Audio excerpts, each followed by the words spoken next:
Alright, so boom. First and foremost, 2020 is the year of the injury as notifications going off left and right. No, Link is not looking for treasure inside of my house. Whatever the case may be. We ain't talking about that right now. But 2020 in sports, or I should say the NFL, because so far, 5 weeks in, we've seen a ton of injuries. Week 2, everybody was getting hurt. In week 5, looks like we had a soul for a soul, or as Thanos would say, a leg for a leg. Alex Smith returned back from a broken leg, playing his first game since 2018, and we done lost Dak Prescott to a broken leg. But all jokes aside, the number of DMs that I've received from people talking about, oh man, I'm upset you didn't make fun of Dak Prescott's broken leg. What? I'm supposed to sit here and laugh about Prescott's broken leg? I understand toxic fans or people who want to get a jab at, like the Cowboys, or get a jab at players that they don't really like, or organizations or fans that they don't really like, and get one over on them because now their season is pretty much done because they lost their best player. That ain't cool, man. I've never really been one to go out there and make fun of players because they got hurt. The only times that it's ever really happened, right? I remember when Vontaze Burfict got laid out by Juju Smith-Schuster. That one was warranted because let's just be honest. Vontaze Burfict, he finds solace and joy in hurting people. Now, granted, I'm all for old school football where you'd lay somebody out on a stretcher and people in the crowd would, yeah, we hope he's dead. What? We hope he's dead. Beg his parents, pay for the funeral. We hope he's dead. I'm all for violent football, but if it's filled with nothing but malice and malicious intent and nefarious intent, Machiavellian intent for individuals who had nothing going wrong on their resume, nothing to where they've come out and said, I want to lay somebody out, I want to kill somebody. You have these guys who've done nothing to warrant this kind of treatment. And when they're when they're met with misfortune, they're met with injuries that could be career-ending, people sit here and cheer. That's the wrong way to go about it, right? Toxic fans, you can't do anything about them because they're always going to exist and do toxic shit. But you can't sit here and cheer on injuries. I think 3 years ago, actually the first time that I started the NFL commentary series, Aaron Rodgers, when he had injured his collarbone, I had put sound effects or I said something, I can't remember. But I didn't cheer for the man getting hurt. I may have made light of the situation, but I wasn't like, yeah, he got hurt. Woo, that's great. No, oh no. Because anybody who asked me about, hey man, what's going on? You happy that got hurt? No, I'm not. And I'm seeing a lot of people, you know, there were a few videos that I saw. EDP that said that's karma. And that's idiotic. That's just my notifications won't stop. I'm not gonna stop Link either. You may be looking for the lens of truth up in here. He may be out here looking for the Magneton hammer. I don't care if he's playing Legend of Zelda. Robert Woods may be coming to my house right now. I don't want to get lost in woods, but we ain't talking about that right now. We got to stay on topic. But when EDP made his video talking about, well, it's karma on Dak breaking his leg because all the Eagles fans were being made fun of when Carson Wentz tore his ACL. That's idiotic. All right, I need you guys to understand, when somebody gets hurt, that's not karma because somebody else got hurt. Carson Wentz and Dak Prescott don't have beef. Carson Wentz and Dak Prescott has never come out in the media, come out personally to speak to each other, talking about, I hope you get hurt. None of that. How the hell does karma affect people who had nothing to do with what happened before? They weren't involved at all.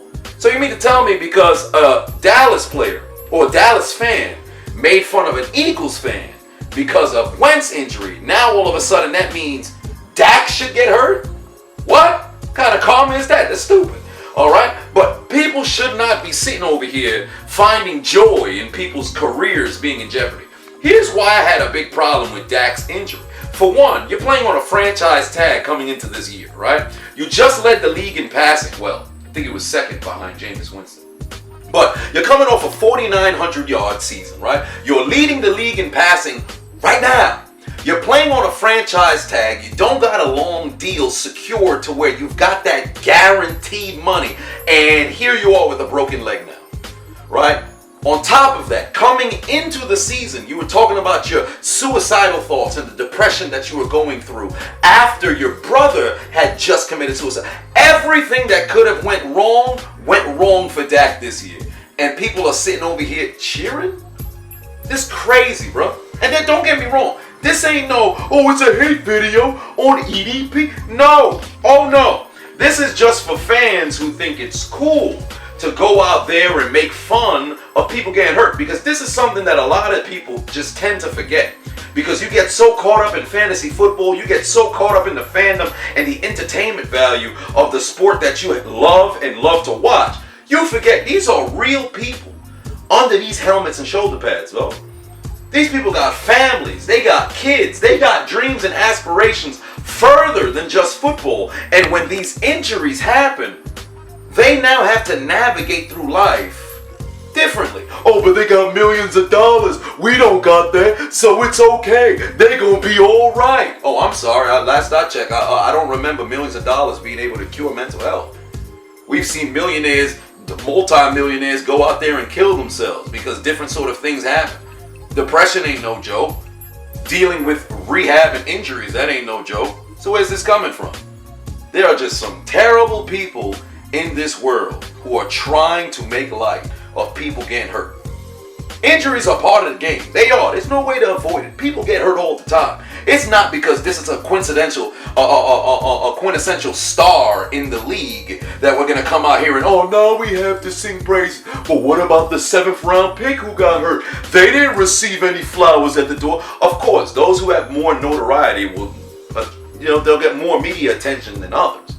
But still, that does not mean you go laughing on the page. If you go to Dak's page and you scroll in the comments, and trolls exist. Like they're the toxic fans. You can't avoid them. But leaving hate to somebody who just broke their leg and laughing and immediately making jokes. I'm all for dark humor, but damn. Really? Come on, dog. We gotta do better, man. Seriously. We gotta do better. Because this ain't it. Oh, and P.S. It almost reminded me just before I got up out of here. Danny Green missing the game-winning, championship-winning 3 in Game 5 of the NBA Finals. Although, Los Angeles did go on to beat my Miami Heat and, win their 17th championship. So congratulations to the Los Angeles Lakers. But we ain't talking about that right now. But people sending death threats to this man's family, and still, there are a lot of people who justify, like, oh, how many times does death threats even go through to where they actually have a death? It's not that serious. Just make your shots. Really? Really? That's how we operating? If a plumber came to your house and didn't do a good job, what are you going to do? Send death threats to the person, fam? Is that now warranted? If you go to a grocery store and the cashier, the clerk don't pack your groceries right, is that warranted of dropping death threats in their comment section? But Danny Green miss a 3. All of a sudden now, we gotta make sure we leave death threats on everybody page. Go to his fiance or wife or girlfriend page. Hey, your man ain't shit. Your man go tell your man we go kill you when we see you in Los Angeles. What? Really? Fans are weird, man. Seriously. Some people take it way too far. There is trash talking and, regular jargon where you're getting at somebody, and then there's a line that you shouldn't cross. And there's a lot of people who cross that line. And you see a lot of people calling people, oh, snowflake, you're just soft. You guys are getting so soft. The people back then, they had to deal with. You think it was cool back then? Just because somebody done did it back then, it's cool? 2 wrongs somehow make a right? This don't make no sense, man. People way too comfortable, dog. People way too comfortable. This shit weird. People gotta tone it down, dog. There's a line of respect. Would you want people to treat you like this? No. So don't treat them like this because they're on a pedestal that you put them on. Like,